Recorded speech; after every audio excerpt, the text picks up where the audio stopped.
والعاقبۃ للمتقین والصلاة والسلام علی من لا نبی بعد اما بعد اعوذ باللہ من الشیطان الرجیم بسم اللہ الرحمن الرحیم قال اللہ تبارک و تعالی انا انزلناه فی لیلۃ القدر وما ادراک ما لیلۃ القدر لیلۃ القدر خیر من الف شہر تنزل الملائکۃ والروح فیہا بإذن ربہم من کل امر سلام ہی حتی مطلع الفجر۔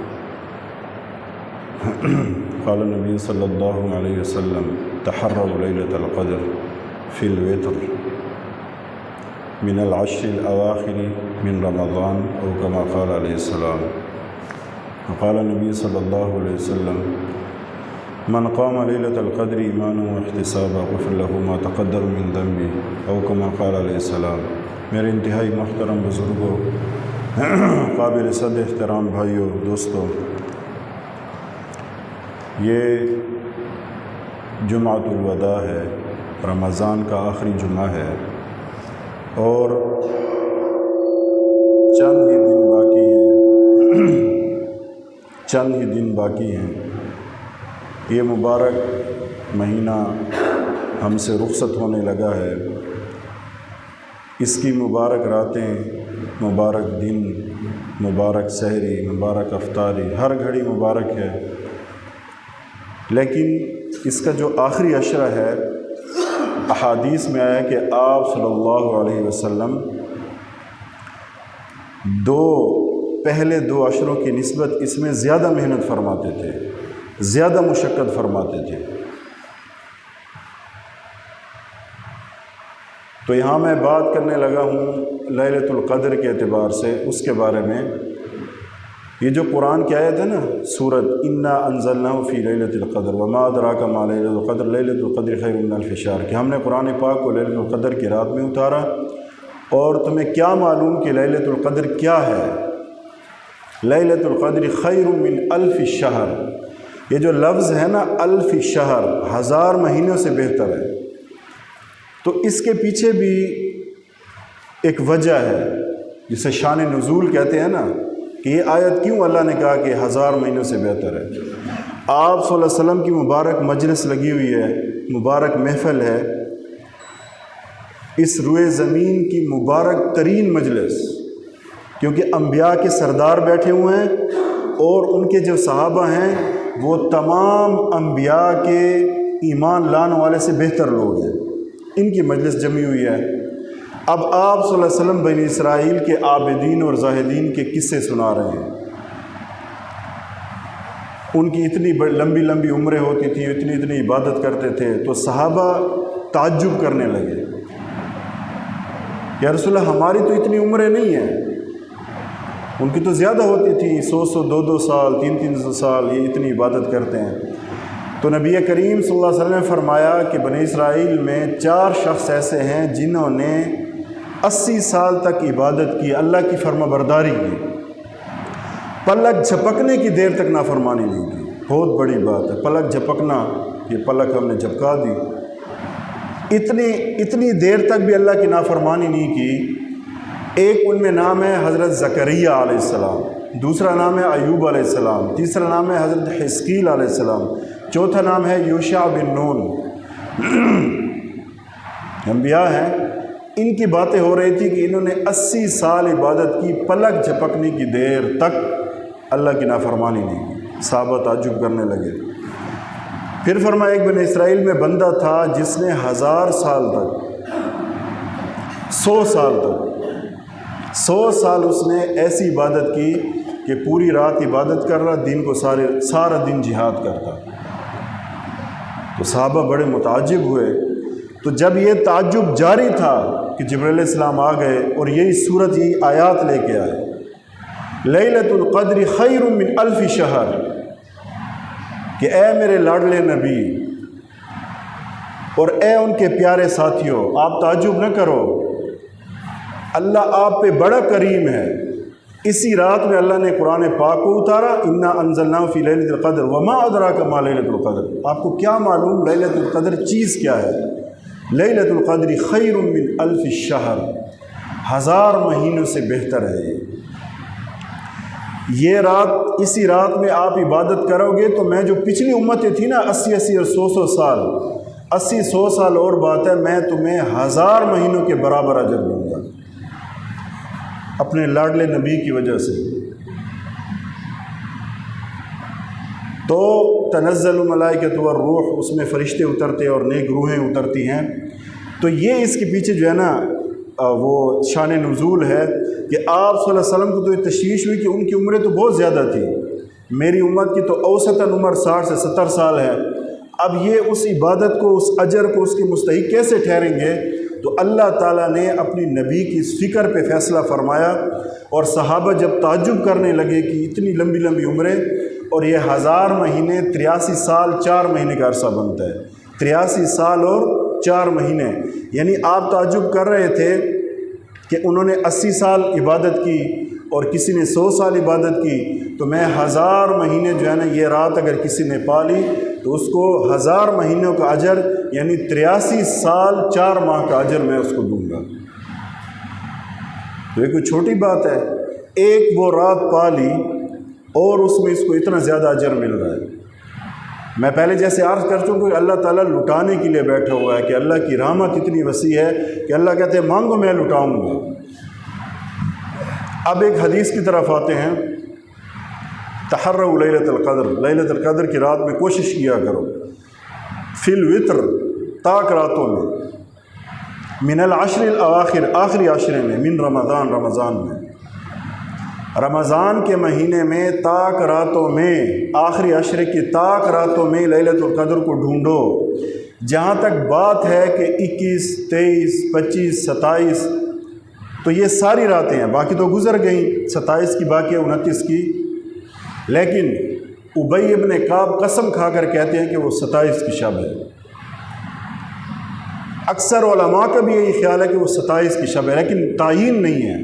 علماء کا جو خیال ہے، صحابہ بھی اس طرف گئے ہیں کہ وہ 27 کی شب ہے، یہ کیا پتہ 21 میں گزر گئی ہو یا 23 میں یا 25 میں۔ بہرحال خوش نصیب ہیں وہ لوگ، سب سے پہلے تو یہ خوش نصیب ہے جو اعتکاف میں بیٹھے ہیں، ان کو تو ملتی ہی ملتی ہیں وہ راتیں۔ باقی وہ لوگ ہیں جو طاق راتوں میں جاگنے کا اہتمام کرتے ہیں، ان کو بھی ملے گا۔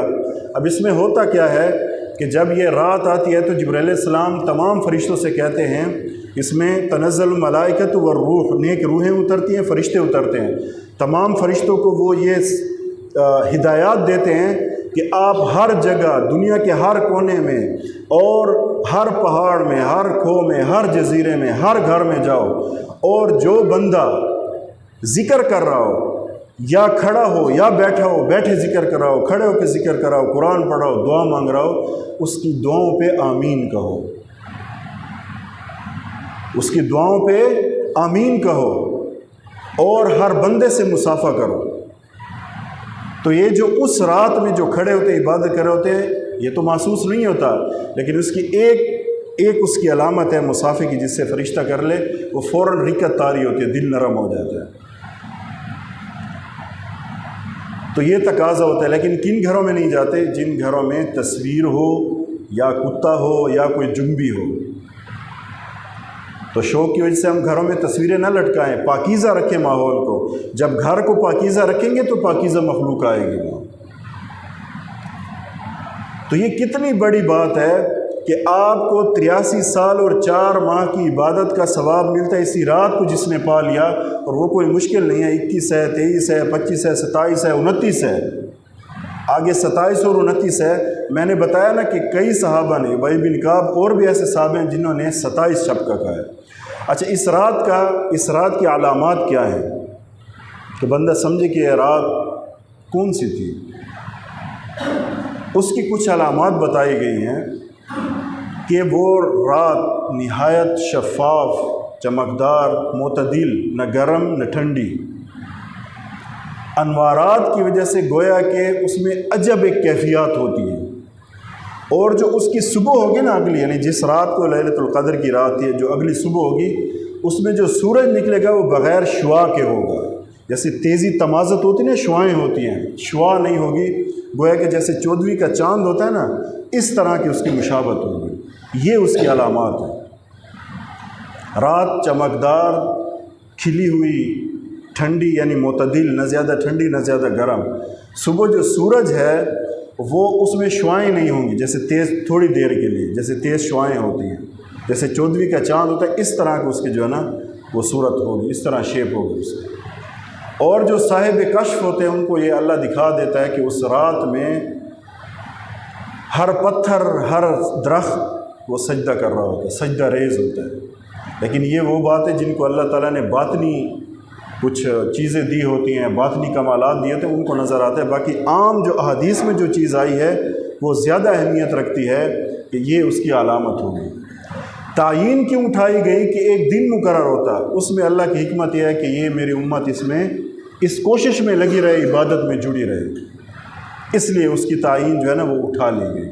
لیکن اکثریت جیسے میں پہلے کہہ چکا ہوں کہ بہت سے جو احادیث میں جو روایات ہیں اور علماء کا جو خیال ہے وہ 27ویں شب کا ہے۔ باقی واللہ عالم کوئی حتمی بات نہیں ہے، تو ہم کوشش کرتے رہے جیسے باقی دن گزر گئے، اللہ ہمیں اس میں بھی جو ہے وہ توفیق دے۔ اور جو ہمارے اعتکاف والے بھائی ہیں وہ بھی خوب کوشش کریں، انہوں نے کی بھی ہوگی، اپنے اوقات کو قیمتی بنائیں۔ میں اور آپ ہیں، ہم جتنے جو دن گزر گئے اب آخری دن ان میں خوب زور لگائے دعاؤں پہ۔ جیسے میں نے بتایا کہ اس رات کی جو سب سے جو بڑی چیز ہے، جو بڑی فضیلت ہے کہ ایک تو ہر ایک سے مصافحے کا کہا جاتا ہے، اور یہ ہے کہ جو دعائیں مانگ رہے اس کی دعا میں آمین کہو۔ جب فرشتوں کی آمین ہو جاتی ہے تو اس کی دعا کی قبولیت میں کوئی شک نہیں ہے، کوئی تردد نہیں ہے۔ تو اس لیے میں اور آپ ہم سب کوشش کریں، ان اوقات کو قیمتی بنائیں، فضولیات میں نہ لگائیں، تہجد کی پابندی کریں۔ جیسے ہم اٹھتے ہیں سحری کے لیے تو اٹھتے ہیں تھوڑا سا جلدی اٹھ جائیں، تاکہ پوری یکسوئی سے ہم اللہ تعالیٰ سے اپنی باتیں منوا سکیں، اللہ سے مناجات کر سکیں۔ مناجات کی اپنی لذت ہے، اللہ تعالیٰ سے دعا کے ذریعے باتیں کرنا، اپنے دکھڑے بیان کرنا، اپنے غم بیان کرنا، اور اپنی حاجات کہنا، اپنی تکلیفیں رکھنا، جیسے ایک دوست کسی دوست کے سامنے رکھتا ہے، اس کی ایک الگ لذت ہے۔ تو یہ رمضان میں سب سے زیادہ جو چیز، کیونکہ شیاطین قید ہیں، زیادہ وساوس نہیں آتے، تو وہ ان میں ہم اس کا بھرپور فائدہ لے سکتے ہیں۔ پھر ہو سکتا ہے پورا سال اللہ ہمیں اس کی توفیق عطا فرمائے، یہ بھی ہو سکتا ہے۔ اس کے ساتھ ساتھ رہ گئی چاند رات کی بات۔ چاند رات، یہ سب سے بڑے افسوس کی بات یہ ہوتی ہے، جیسے میں پہلے بھی گزارش ساتھ کرتا رہتا ہوں کہ اپنی ضروریات وہ پہلے کر لینی چاہیے۔ کپڑے سلوانے ہیں اٹھا لیے، جوتی لینی ہے پہلے۔ یہ جو آخری کچھ دن ہے نا، خصوصاً آخری عشرہ اور یہ آخری دن چل رہے ہیں، اس میں کوشش کی جائے کہ بازاروں کا رخ کوئی بہت زیادہ کوئی ضروری کام ہو تو، ورنہ بازار کا رخ نہ کیا جائے۔ کیوں؟ اس کو لیلۃ الجائزہ آسمانوں میں کہا جاتا ہے کہ جس وقت ایک مزدور اپنی محنت کر لیتا ہے اور جب اس کی مزدوری کا وقت آتا ہے، اور مزدوری دینے والا مالک بھی اللہ جل جلالہ، جو اپنی شان کے مطابق دیتا ہے۔ جیسے ایک عام مزدور ہوتے ہیں نا، کوئی سخی اور اچھا بندہ ہو، نرم دل کا، تو جب خوشی کا موقع ہو یا کام ختم ہو گیا ہو، جیسے کام سمٹ گیا ہو، گھر اس کا بن گیا یا جو بھی ہے، کارخانہ فیکٹری تھا یا کوئی پلازا تھا، تو آخر میں ایک بہترین دعوت کرتا ہے سب مزدوروں کی۔ اس میں مستری ہوتے ہیں، ٹھیکیدار ہوتے ہیں، مزدور ہوتے ہیں، کوئی بڑے دل کا بندہ ہو، اور ساتھ ساتھ ان کو انعام بھی دیتا ہے۔ صرف مزدوری نہیں دیتا، ساتھ انعام بھی دیتا ہے ان کو۔ تو ایک اللہ رب العزت ہے کہ پوری دنیا کے خزانے اللہ نے بنائے ہیں، پیدا کیے ہیں، اور اللہ تعالیٰ کے قبضہ قدرت میں ہیں، تصرف میں ہیں۔ جب وہ اس ذات کی طرف سے یہ بات ہے کہ اس رات، یہ جو عید کی رات ہوتی ہے، چاند رات، اس میں اللہ تعالیٰ فرشتوں سے یہ پوچھتا ہے کہ مزدور کی کیا مزدوری جو اپنا کام پورا کر چکے، جی اس کی پوری مزدوری ہونی چاہیے۔ تو پھر ایک تو جو بندے کی دعائیں ہوتی ہیں وہ اللہ قبول فرماتے ہیں۔ تو لیلۃ القدر ہے نا، اس رات میں بھی ہے لیلۃ الجائزہ، ایک لیلۃ القدر ہے، لیلۃ الجائزہ، جس میں انعام دیا جاتا ہے، انعامات دیے جاتے ہیں۔ اور جب انعامات دیے جاتے ہیں تو وہ کتنا بڑا بیوقوف ہوگا اگر کوئی ایک بہت بڑا کوئی ایونٹ ہے، ٹورنامنٹ ہے، اس میں کسی کو گولڈ میڈل دینے کا فیصلہ ہو چکا ہو یا بڑا انعام دینے کا کروڑوں روپے کا، وہ بندہ غائب ہو، اور رولز وہاں سخت ہو کے جو نہیں ہوگا تو اس کو یا کمی کی جائے گی یا نہیں دیا جائے گا۔ ایسا تو نہیں، یہ تو میں ایک سمجھا رہا ہوں سمجھانے والے، تو وہ اگر نہیں ہوگا تو اس موقع پہ کتنی عجب بات ہے. اب یہاں اللہ اعلان کر رہا ہے کہ میں دے رہا ہوں، یہ بندہ بازاروں میں گھوم رہا ہے، جو اعمال کیے تھے وہ وہاں ضائع کر رہا ہے. ایک تو کوئی کام ہوتا ہے نا پھر بھی بندے کو تھوڑی سمجھ آتی ہے نا، ویسے بھی بازاروں میں گھومنا ہے، بس گھوم کے پھر آدھی رات کو گھر آنا ہے. صبح عید کی نماز کی تیاری میں بھی مشکل، بہت بڑی بد نصیبی ہے، اور میں سمجھتا ہوں بہت بڑی بیوقوفی ہے. فائرنگ پہ توجہ ہوتی ہے، پتہ نہیں کس چیز پہ یہ، اور یہ نہیں ہوتا کہ یہ رات کتنی زبردست رات ہے کہ ایک دینے والا اعلان کر رہا ہے لیلۃ الجائزہ کی رات ہے، دینے والا، اور ہم کہاں غائب ہیں؟ ہم بازاروں میں گھوم رہے ہیں، بیٹھکوں میں بیٹھے ہیں، تماشے لگے ہوئے ہیں. بھئی اگر اس ایک رات میں صبر کر لیں، آگے عید کے دن ہیں، آپ خوشیاں منائیں، اللہ کو پھر بھی ناراض نہیں کرنا. ایک دکھ کی بات ہے، اللہ معاف کرے، تو مولانا صاحب گئے وہاں جاپان میں، تو جاپانی لوگ، باقی سارے لوگ ایسے ہیں، وہ جھوٹ نہیں بولتے، تو آپس میں کہتے بات چل رہی تھی کہ بھئی کوئی بات آپس میں جیسے چل رہی ہوتی ہے نا، تو انہوں نے کہا یار یہ تو رمضان ہے، رمضان میں تو میں جھوٹ نہیں بولتا. ہم مسلمان عام طور پہ ہم جو ہے نا خیر سے پاکستانی، یار رمضان کا مہینہ اس میں جھوٹ بولوں گا. تو جب ان سے پوچھا گیا، جب انہوں نے کہا یہ کیا باتیں ہو رہی ہیں، انہوں نے کہا یہ کہتے ہیں کہ یہ ایسا مہینہ ہے، اور اس نے کہا اچھا آپ کے لیے تو بڑی سہولت ہے، یعنی رمضان میں جھوٹ نہ بولو، ہم تو پورا سال جھوٹ نہیں بولتے، کبھی بھی جھوٹ نہیں بولتے، آپ کو تو بڑی سہولت ملی ہوئی ہے کہ رمضان میں جھوٹ. ہم کہتے ہیں نا، کہتے یار آپ کو اعتبار نہیں ہے، کیا کوئی اعتبار نہیں آتا، رمضان ہے میں کوڑ مرے سا، روزے نال کوڑ مرے سا، روزے دے علاوہ مرے سا، روزے نال کوڑ مرے سا. اس کا مطلب یہ بنتا ہے نا، روزہ نہ ہو سی چنگے وڈے کوڑ مرے سا، بن کے کوڑ مرے سا، دھوکھا ہی دے سا. لیکن اگر روزہ ہے تو تھی سکتا کہ میں روزہ نال کوڑ مارا، روزہ نال تک دھوکھا دے سا. یہ ہماری ذہنیت ہے پاکستانی قوم کی. مطلب ہے جھوٹ تو رمضان میں نہیں بول سکتا، ہاں رمضان گزرے گا پھر ساری کسر نکالوں گا.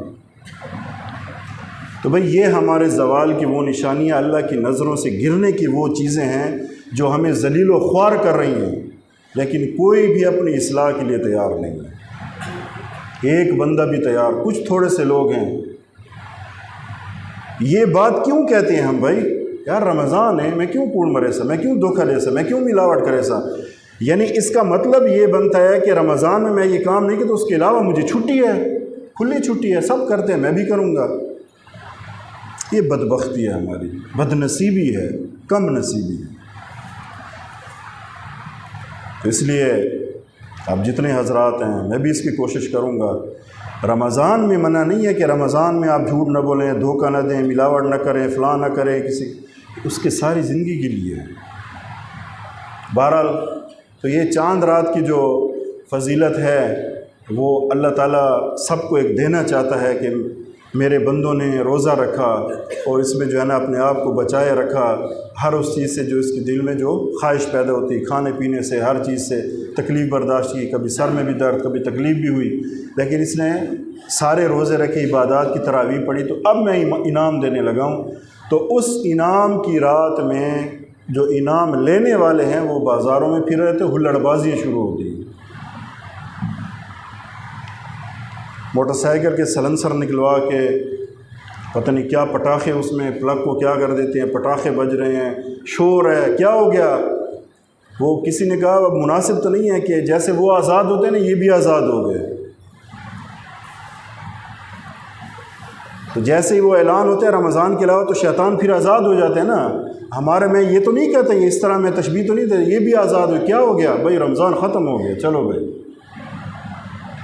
تو بھائی اس کا خیال کرنا چاہیے. بڑی قیمتی رات ہوتی ہے، بڑی قیمتی رات ہوتی ہے. اللہ تعالیٰ انتہائی خوش ہو کے نا، اللہ کی رحمت اتنی زیادہ ہوتی ہے، اور اللہ اس قدر جو ہے نا وہ اللہ کی رحمت جوش میں ہوتی ہے کہ میں کہتا ہوں جو بھی دعا مانگے گا فوراً اس کی قبول ہوگی. اور آخر میں اپنے اعمال کو ضائع نہ کیا کریں، ادھر ادھر بازاروں میں خواہ مخواہ گھوم کے اپنے اعمال کو خراب نہ کریں، اپنے اعمال کو برباد نہ کریں. اللہ تعالیٰ ہم سب کو اس پر عمل کرنے کی توفیق عطا فرمائے. وآخر دعوانا الحمدللہ رب العالمین.